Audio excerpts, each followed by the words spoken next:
Hi, my name is Lexie Herdt, and I'm a master's student working in the Atmospheric Science Department with Dr. Jennifer Vanos.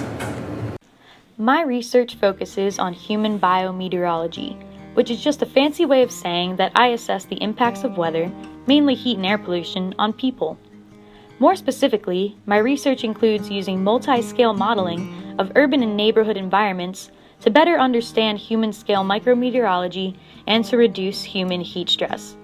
As metropolitan areas expand and temperatures are projected to continue to rise with the changing climate, the importance of understanding how to mitigate the impact of heat on human health is crucial. Several studies have determined that climate-responsive design of urban spaces can help mitigate the excess heating that is observed in cities compared to surrounding rural areas. Through design, we have the ability to control urban characteristics in order to modify the effect of urbanization on the local climate. It has been well established that the presence of urban green space, such as parks and trees, acts to cool the environment. What has received relatively less attention, though, is the role of water use in influencing urban climates through both evaporative cooling and the support of urban green space. Seoul, South Korea is one city that is currently in the process of transitioning from an auto-centric, development-oriented urban landscape to a more eco-friendly urban design that benefits human quality of life.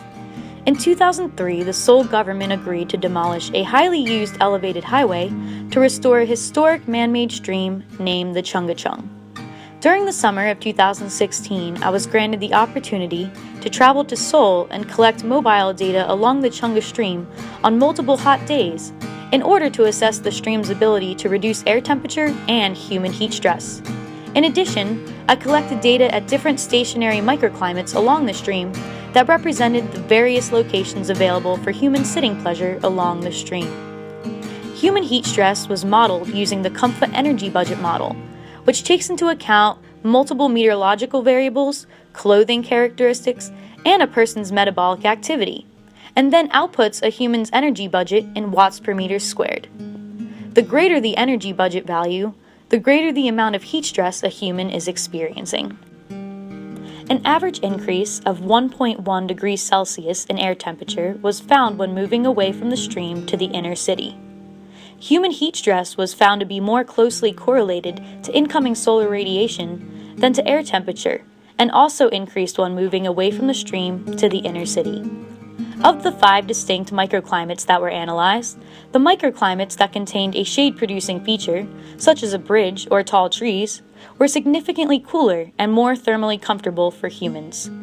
Therefore, it was proven that any form of shade played a larger role in aiding human heat stress on hot, humid days than the presence of the stream water alone. A growing number of studies, this study included, have found that man-made and natural open water bodies influence the microclimate of urban areas through both evaporative cooling and the support of urban green space.